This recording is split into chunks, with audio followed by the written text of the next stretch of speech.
information was that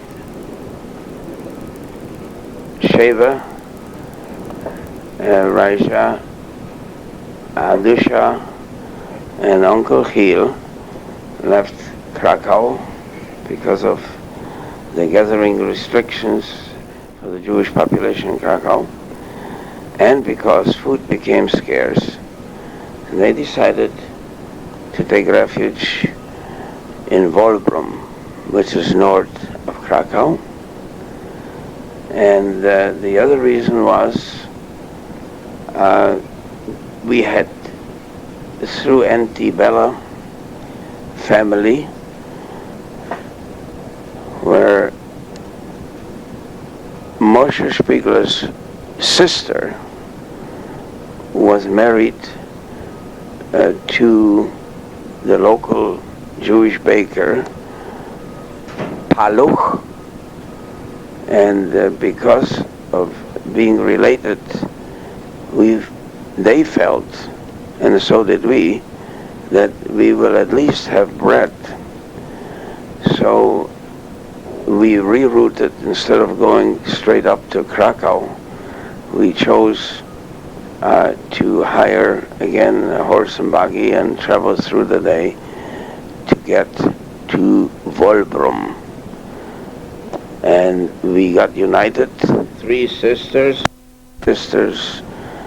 Adusha and Uncle Gil, and for a short while it seemed like we done the right thing.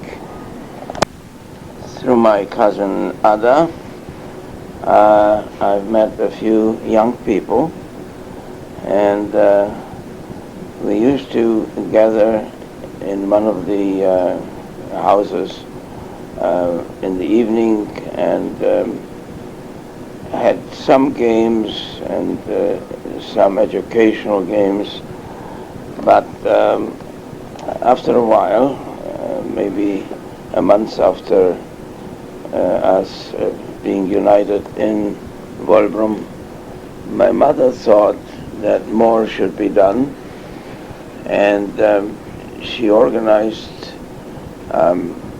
three other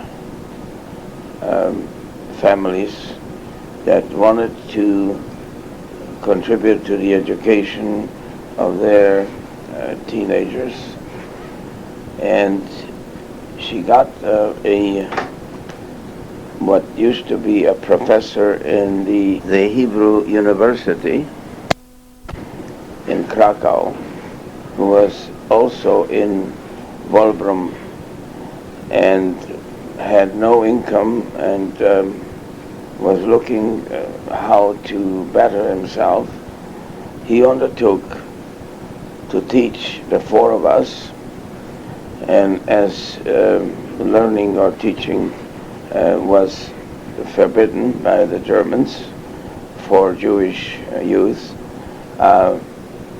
with the help of one of the parents, my mother had organized a hidden attic over a shoemaker's store where there was two benches and a long table, and we would get lessons in mathematics, geography, and English, because it was my mother's theory that if the world comes back to normalcy, English will be a very important language to know. So we would gather every morning in the shoe store attic, and the procedure was, since it was business below, and Jewish police, or even sometimes Polish police, would come in with shoe repairs, it was dangerous for anyone to find out that there was class going on above.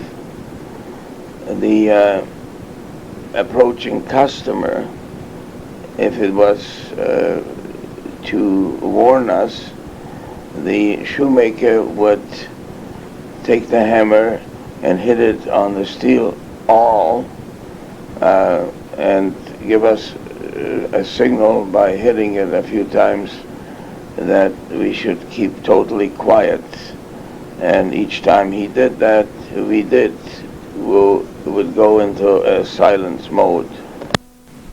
This type of learning was almost like one-on-one with the professor, and helped me enormously in obtaining the knowledge of the English language.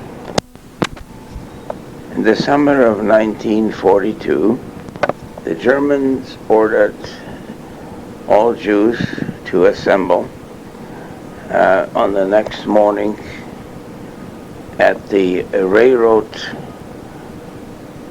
station of Wolbrom, and that caused quite an uproar and a panic in our family.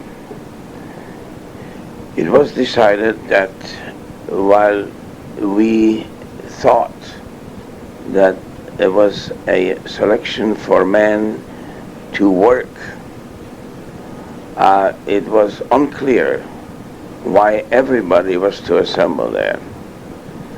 And so my mother and her sisters decided that while the husbands will go to the railroad station, the women and the two kids, myself and Ada, will hide at the location where my aunt lived, which was a two-story and had an extremely large roof. And in the roof there was an attic only accessible from the outside. That means from the top of the roof there was an access to the attic, and the owners of that building was an elderly couple who felt that they would not want to be at the railroad station, and decided to hide together with us. The morning of the order of assembly at the railroad station, my mother, myself, Ciocia Cesia, Ada, Raja, and the elderly couple that were the owners of that building, a couple of hours prior to the given time of assembly, we climbed one by one up a steep ladder on top of the roof into an access door that led into the attic of that building. And after we were all in, Uncle Heel and my father removed the ladder so that nobody would know that there was anyone up inside the roof. And that's how we said our goodbyes, and very quietly sat in there waiting to hear whether or not anyone will return eventually and let us out.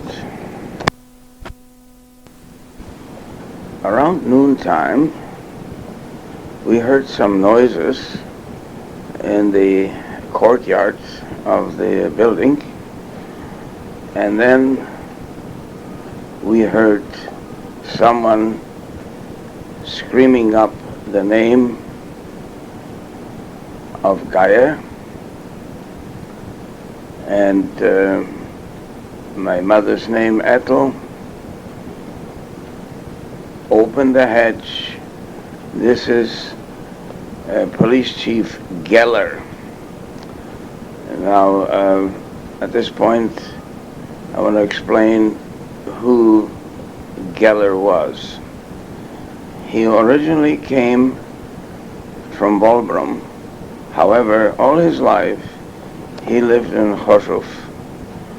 and was known to write in a Jewish paper, more or less a socialistic paper, and by trade he was a painter, but it didn't make much of a living, and from time to time he used to come to my father and ask for some financial help.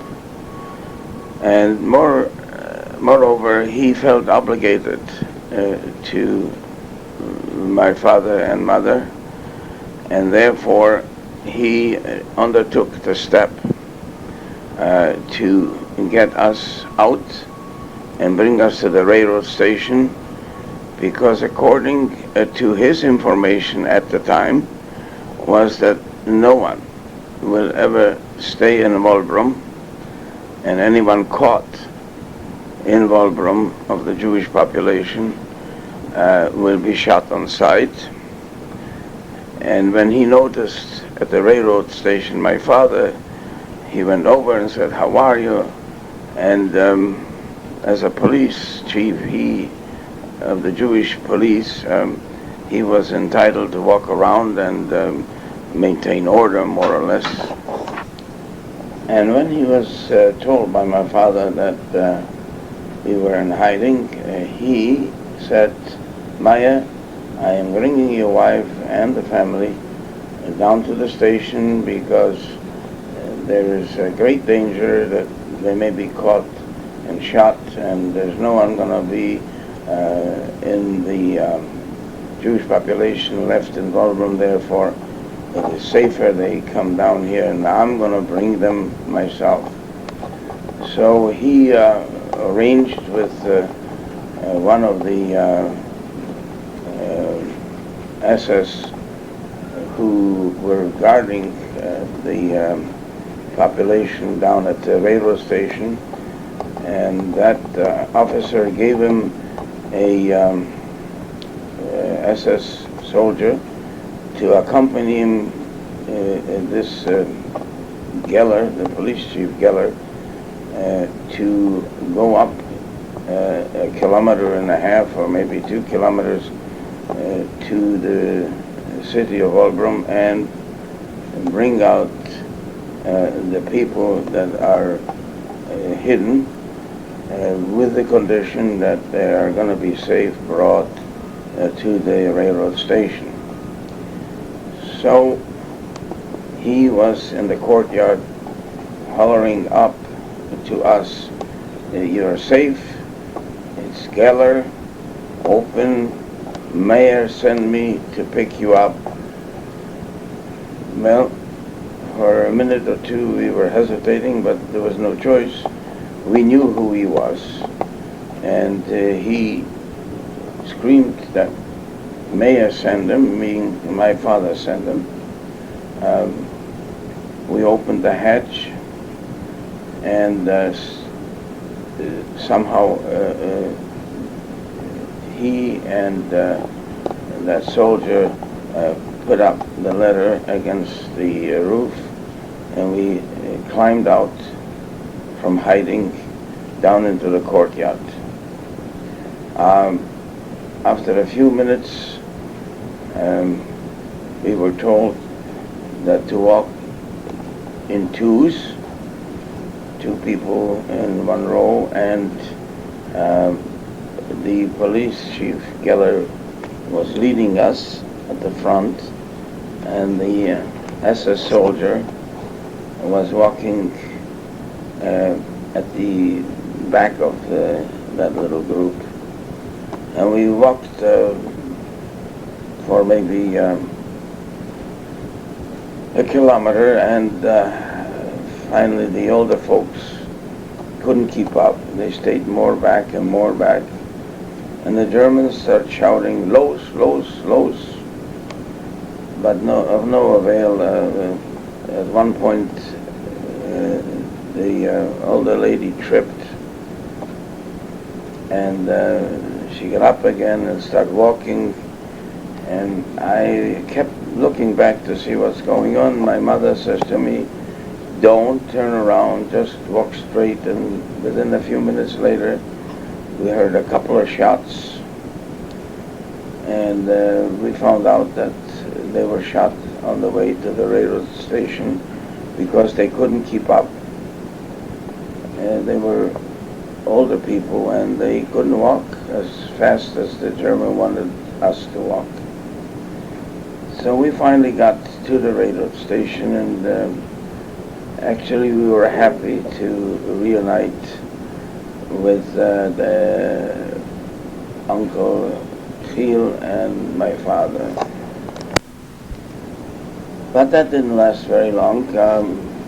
Shortly after we arrived, the SS officer started giving orders, and the Jewish police was helping to segregate the men from the women and children and older people. So the men stood closest to the railroad tracks, while the women and elderly and children would stay closer to the railroad booth or station. And we stood for a while, and my mother somehow realized that they were looking and segregating some of the elder men to go back to the side where we, the kids, the women, and the older people were standing. And my mother suddenly realized that this is the wrong side to be on, and without even consulting anyone, went out of the column that we stood in, and walking by an SS man, she addressed him in the perfect German that she spoke, that this fellow over here came across from the other side, meaning from the man's side. And this was a dangerous thing to do, because you were not allowed to address a German of any kind without being asked or spoken to. But my mother assumed that because of her German, she would get away with it, and she did. But the German, in turn, the SS man, turned around with a whip in his hand and started screaming at me, "Mach, dass du da rüber kommst," and start hitting me, and pointed I should run over to the other side. And after getting a couple of hits with the whip, I started running towards the column where my father and my uncle were. I can just imagine my mother's heart, that on one side dictated her to save me, because she figured it out that those fellows over there are meant to stay alive, and the column she was in wasn't a good column, and she wanted me out of there, even though she never was without me for 24 hours in her life. So I just figured her heart, well, now I figured, but in those days I was surprised. How could my mother cause me that kind of pain, being hit by a German, and make me separate from her? But as time went on, I understood what she did. She sacrificed her own feelings to hopefully save me. And that was the last time I saw my mother, my aunts, and Ada on that terrible day on the railroad yard of Wolbrom. We were commanded onto the cattle cars, and I was with my uncle and my father taken by train to Krakow, Plaszow. Plaszow is a suburb of Krakow. We were quickly ordered out of the cattle cars, again at a siding, railroad siding, and walked maybe 500 yards to a wire fenced-in area which was known as Julag I, which meant Judenlager I, Jew camp number 1 of Plaszow. We were divided into groups and fitted into a couple of barracks. But by evening we found out that there was an existing camp of approximately 250 men only, and that the men in that camp were building Julag I, which means Jew camp number 2, which was maybe half a kilometer across the railroad tracks that we came on the other side of a street known as Jerozolimska. Jerozolimska was a main thoroughfare between Krakow and Wielczik. And the one side of Julag I, where we were just brought in, was the building group or building man that was building on the other side of Jerozolimska what later on became the main camp, Plaszow. That same evening of our arrival, Uncle Heel came back into the barrack where I was with my father and told me we're in luck. His brother, the youngest brother, who was a gymnasium educated fellow,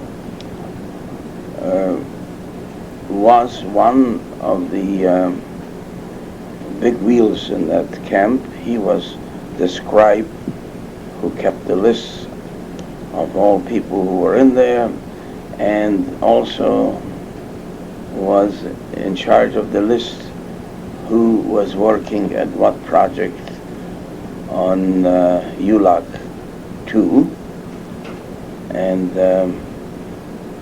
for some reason was able to maintain my father and my uncle on camp duty, cleaning inside Julag I, which is the place that we arrived to, and did not have to go up to Julag II, which was a much more demanding job of carpentry and carrying materials and building the barracks for Julag II.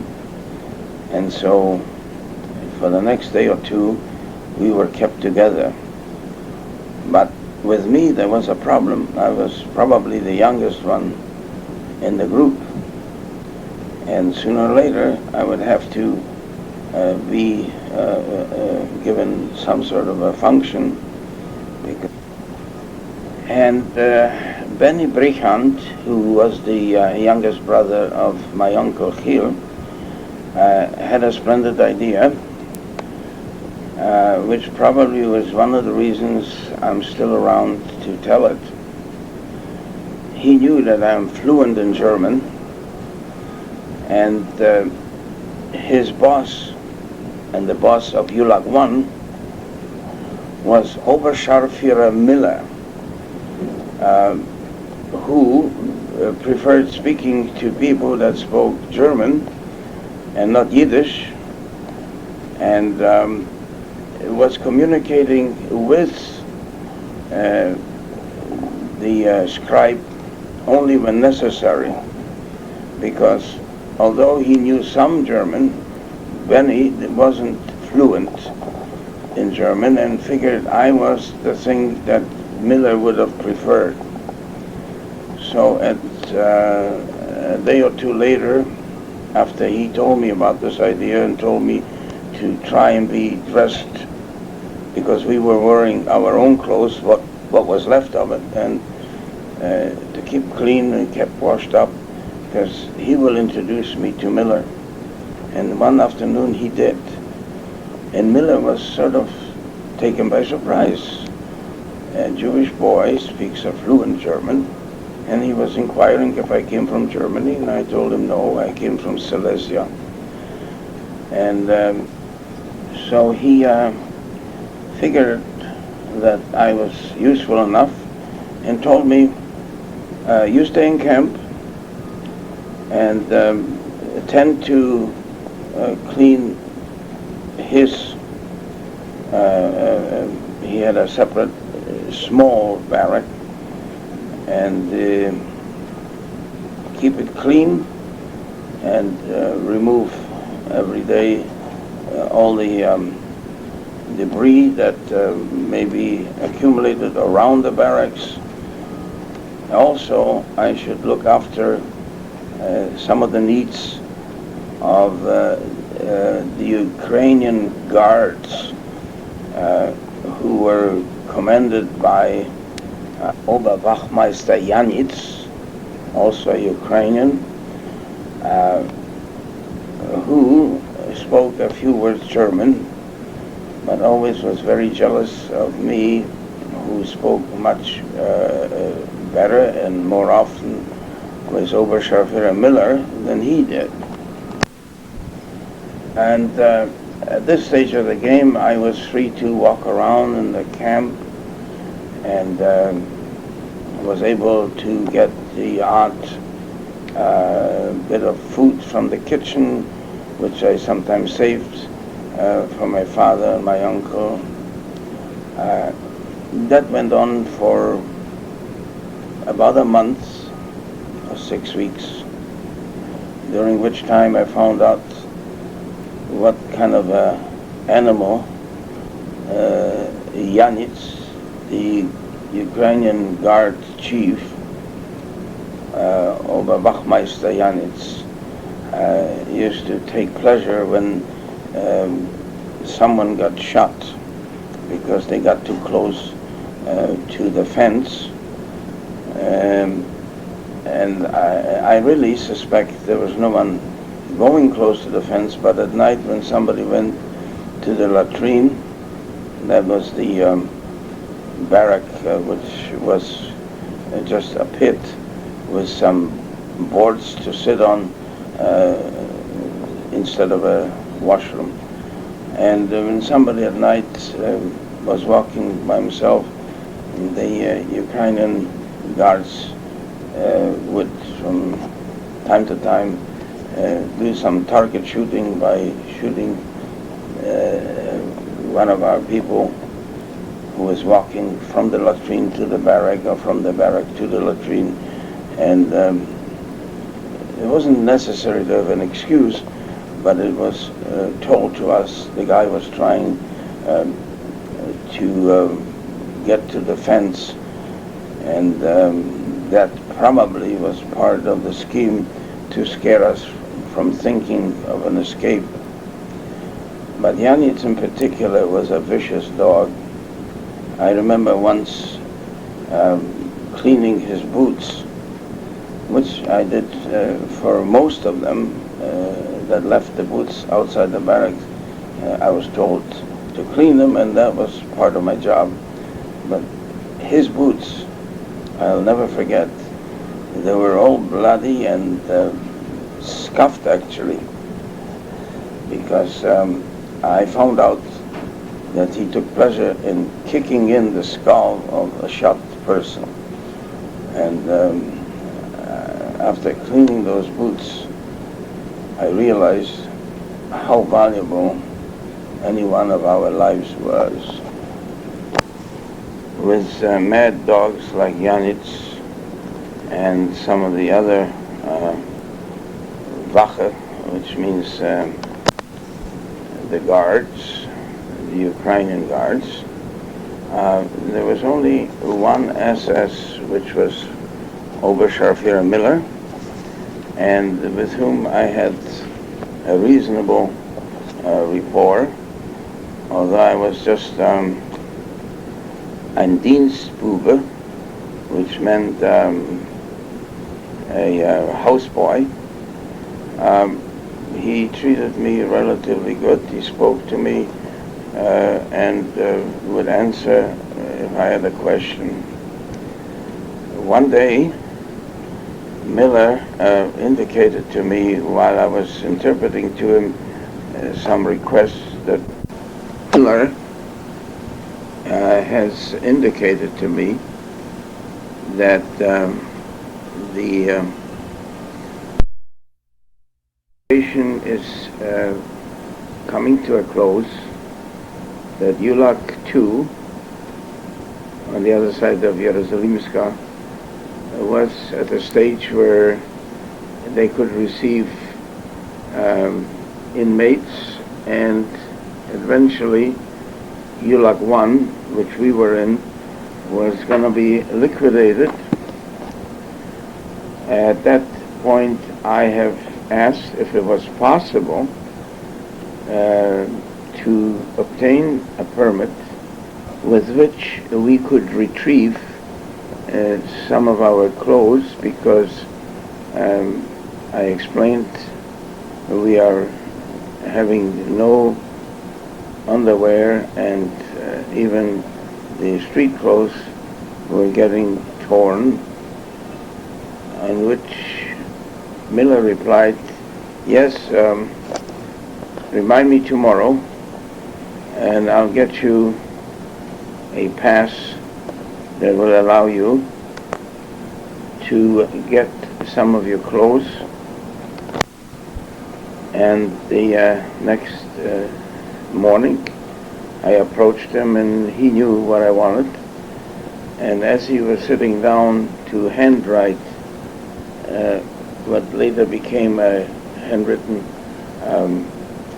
passport, I have taken the liberty of mentioning that myself probably wouldn't be able to travel and wouldn't probably be able to bring anything on my own. Would he allow my father to come with me? And to my surprise, he says, all right, we'll make it for the two of you. And he did. So a couple of days later, we told Uncle Heel and his brother that we would go back to Wolbrom with that pass that we had from Miller and try to retrieve some clothes and see what happened to our residence and Uncle's residence, and we'll return. We had no problem getting onto a train to Wolbrom by showing that piece of paper. We were given a ticket, and we did get to Wolbrom. We there found out that Geller and his policemen were still in Wolbrom, and that there was a couple of dozen men who were left for several months after Wolbrom was cleared in September.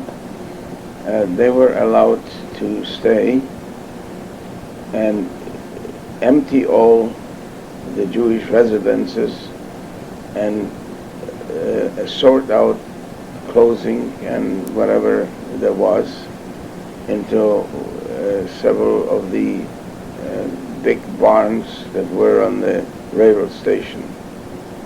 And so that we found that although we couldn't get any of our own clothes because it was all taken, but we did manage to get a couple of pair of shoes and some of the clothing that would fit us. For about a week, 10 days, we were in Wolbrom, thinking that there is a chance that group and the police will create some sort of a living arrangement with the Germans, and that we may join them in staying in Wolbrom. However, that idea was not to be. After a couple of weeks being in Wolbrom, we found out through Geller that the next day everybody will be called to line up again at the railroad station, and a few dozen of people that was involved would then be shipped to a labor camp.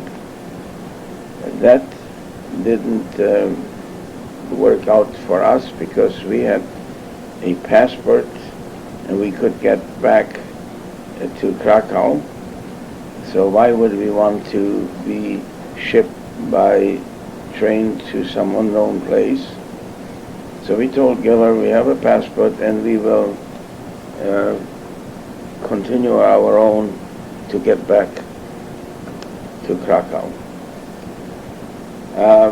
My father has found out from someone who wasn't Jewish, who has recently been in Krakow, and has brought the news that Julag I is no longer in existence, and that there is a ghetto the ghetto is located on an enclave at the other side of the river Wisła, which was known to everyone as Podgórze. And that Podgórze now became a ghetto. So after getting those bits of information from that fellow, my father said, it is not good for us to go to a strange place. We will try to get back to Miller, and he will either put us into the ghetto or he will make us join Julag II, which is the large camp that we originally built. So in order to avoid to go with the group, and this time not even Geller should know, we told him that we will be leaving for Krakow with our passports, but myself and my father hid in a place where nobody would at this time think of, and that was what used to be a small synagogue or a shtibel, which was more of the religious kind of synagogues. And there was a small attic, very, very narrow, and we practically lied in there for the rest of the next day. And the following morning, we crawled out and start working south by foot, because now we were afraid to go to the railroad station because there was no longer Jews around. And so we walked through fields in the direction of Krakow. And as the evening grew closer, my father sensed that we would have to rest because I couldn't walk anymore. And he noticed there was a single farm just in the outskirts of Slomnicki, another small town south of Wolbrom, which was on the way to Krakow. And we approached that farm from the site where there was a large barn, and my father figured that there must be somewhere in that barn a place where we could sleep a few hours. And sure enough, we got to the barn door, and those are usually huge doors, but in one of the huge doors there was a smaller entrance for individuals that wanted to go in. And as my father opened that smaller door, somebody yelled from the side, "Stoi," which means hold, or I'll shoot. And we turned around, there was a young fellow, didn't have a gun or anything, he just yelled. And he approached us and says, "What the heck do you people want here?" And my father says, "Look, we are the Jemercy, we are Jewish people, we are on the way to Krakow, and we need somewhere to sleep a few hours." It turned out to be that he was a Mr. Wielczik. He was a young man in his 20s. And he looked at me and he said, "You know what? Climb up on this stepladder on the inside of this door and go up into the hay, and in the morning you continue." And my father thanked him very much. And as we were entering the door, the house door opened up, and we could hear, while we were inside the barn, that there was a conversation between the young man that told us to go up into the hay and some other man. And when I got up, I looked through the crack in the boards, and I saw an older man almost arguing with a young fellow. And I could hear where the old man says, "I can get a bag of sugar and probably another bag of flour if I told the gendarmes that there's somebody hidden here." And the young fellow got furious and actually hit what I found out later was his father for saying this. And he says, "No way will you sell people for sugar." And that was the end of that conversation. My father was worried that the old man is still going to persist doing it. However, it turned out to be that the young fellow was the boss in the house. After a few hours of sleep, my father shook me, and we got up and wanted to climb down the ladder, while young Wielczik was already up inside the barn, telling us, "Yeah, hurry up. I'm getting a horse and a hay wagon because you cannot walk without the armband. And if you wear an armband, in Slomnicki there's no Jews, you'll be spotted and shot. So I'll drive you." It's only, he mentioned how many kilometers, and he will take us into Krakow. and we did get into a hay wagon, partially submerged in the hay itself, and he did take us into Krakow. And he was knowledgeable because he knew that Podgórze, that's the location of the ghetto, was over the river bridge. And as we got on the bridge, he stopped and he says, "Look," to my father, "you will approach the first post as Polish police. You show him your passport and put in, I don't remember whether it was 100 zlotys or whatever, some form of money, and they will let you through. And the second gate is Jewish police. To them you can tell them the truth. They will let you in." So my father took out a bunch of money, and he wanted to give it to Wielczik and thanked him profusely. But Wielczik said he does not take money for this. Just save your money and go give the policeman the passport and so on.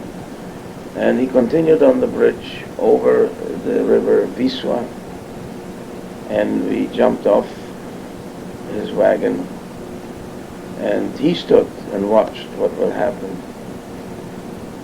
And we did approach the Polish policeman, but before we left the wagon, my father told me he took the bundle of money and stuck it under the cushion of the front seat where Wielczik was sitting, where he is bound to find it. And so the Polish policeman, as predicted, did let us in, and the Jewish police had no problem letting in another 2 Jewish guys. And this is how we finally got into the ghetto, and we felt more secure than having the armband hidden in the straw or in the hay. And we thought now was the time to see how we can get to Miller. So after a bit of investigation, my father found out that Julag I was liquidated. That's the original camp of the people who built Julag II. And with it closure, Oberscharführer Miller had no longer a post there, and in all probabilities was shipped to the Eastern Front, which now started to be the main objective of Hitler. So now we had no one to turn to, and we didn't know too many people in Krakow either, because from Chorzów we wound up in Lwów, and in Lwów we wound up in Wolbrom, and the original acquaintances of the Brichants were not in the ghetto. But after a while, we found out that Uncle Hil is in Plaszow, that is Julag II, and we have gotten through him somebody in the ghetto that had connections with the Judenrat. And so we went there to obtain the food stamps or a pass to be able to obtain food. And we were told through that connection that we better get a place to work, because otherwise we would have to go out to work out of the ghetto. And there were a few places in the ghetto that had people manufacture. There was a broom factory, there was a brush factory, there was shoes and other items that the Germans needed for their soldiers, and it was probably faster to ship things from Poland, especially since it was free labor, to their front lines than having it from Germany. So they have arranged for a few manufacturing places inside the ghetto, one of which was the so-called Bürstenbinderei in German. In Polish they would call it Szczotkarnia, and what it really is a place where brushes, such as for cleaning clothes or for polishing shoes, were made by about 30 to 40 people in what used to be a large warehouse. Materials were provided by either the Polish people or from the Germans, requisitioned items from the Poles, and from those materials they would produce those brushes. We got to work for that particular brush factory. Originally, the people who before the war used to produce this type of article was the Zaltz brothers. The Zaltz brothers was three of them. Two of them were involved in the direct production, and the oldest of them was the fellow who knew how to sort the horse hair from straw and so on, to mix it for the materials to make brushes. And so we worked in the brush factory in the ghetto. After a short while, the ghetto had been reduced in size, and the group of people that were taken out, we don't know whether they went to Auschwitz or wherever. However, the Szczotkarnia, the factory we worked for, was taken as a complete group to Jerozolimska, which now was the Plaszow camp, into a setup which consisted of a large barrack with benches, and the people who worked creating more of those brushes.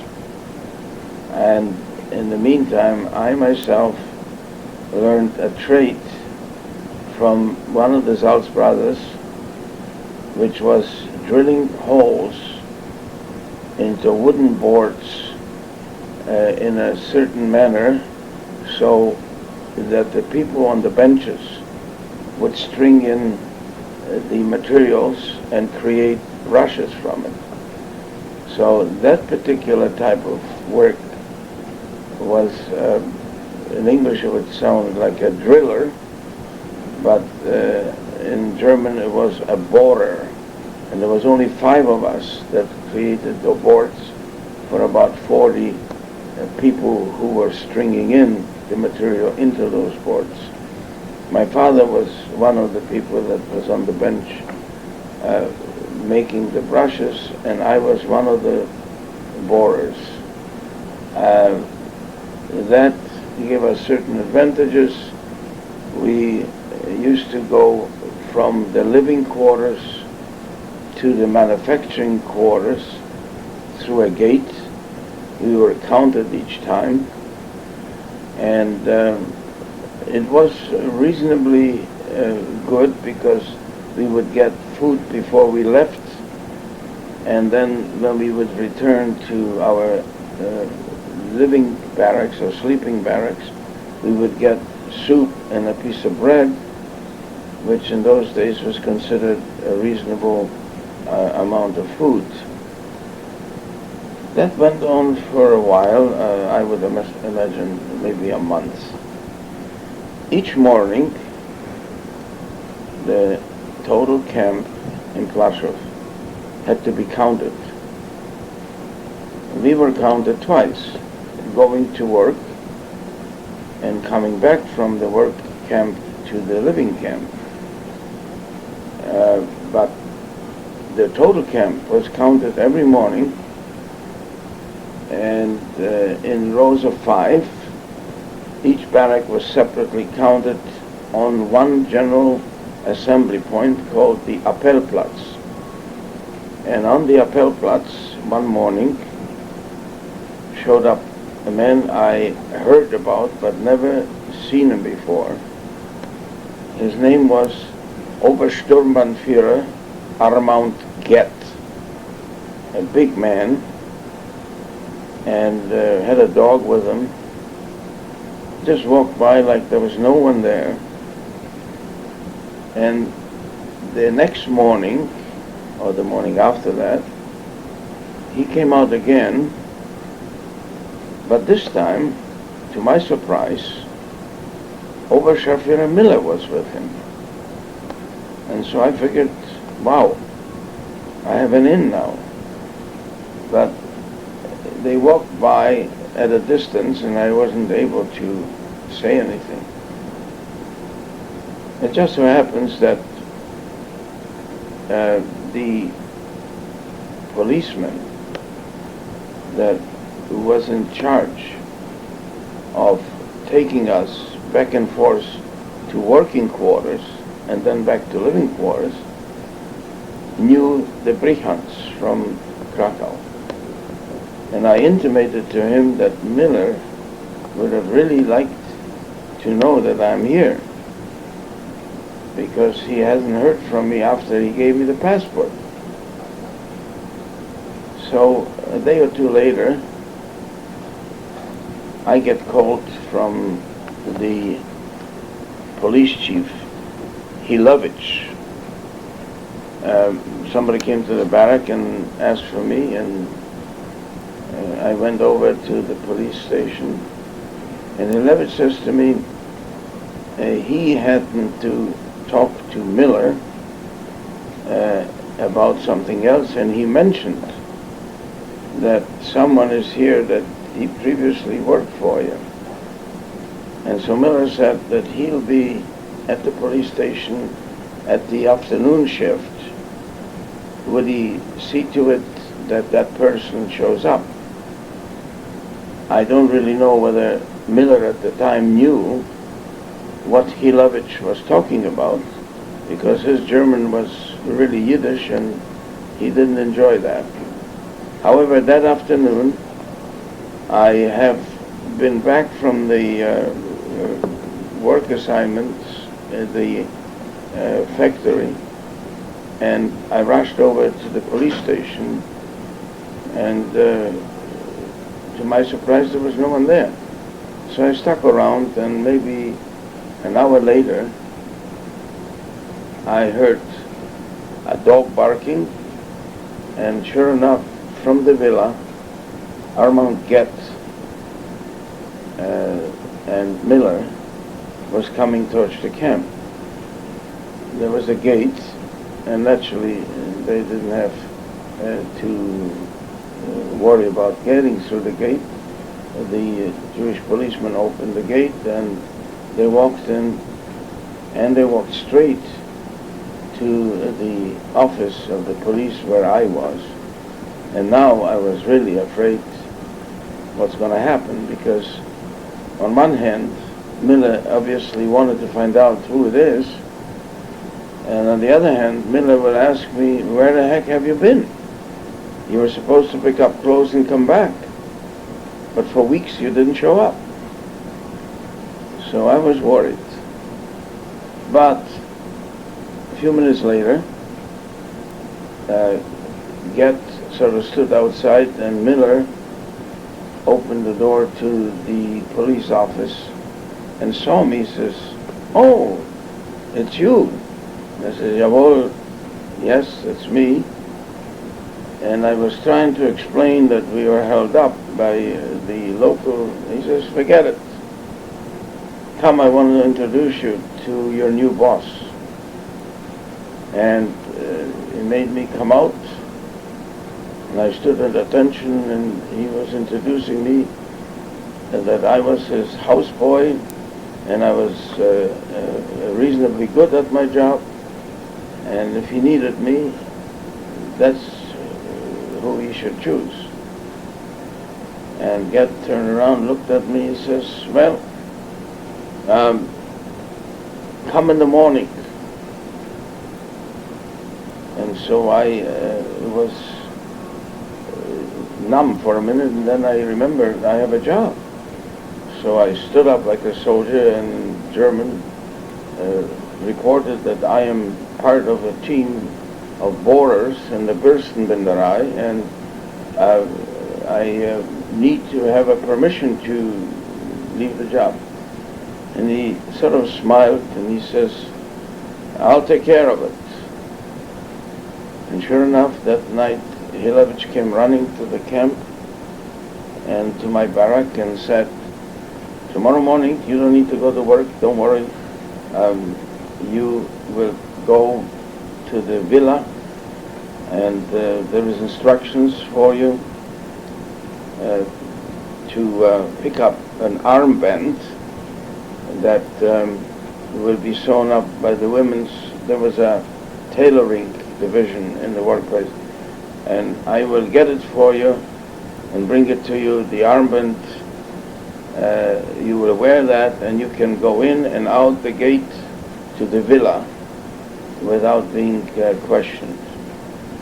And sure enough, the next morning I had an armband which read Bote der Bürstenbinderei, which means the messenger for the Bürstenbinderei, which is the factory that manufactured brushes. So that would get me in and out through the camp to the villa and back. By the way, there was no other gates. After you passed that gate, you were actually able to go into Jerozolimska or even to Krakow. But I assume he knew darn well that having a father in the camp and being a boy of about 14 at the time, where am I going to go? So sure enough, I started my new job, which consisted of cleaning once in a while the Mercedes he had. He also had a stable with a couple of horses, but that is something I didn't do. He had one of the, or two of the Ukrainian guards attend to that. I used to clean the car, and his famous dog, which was a German Shepherd called Rolf.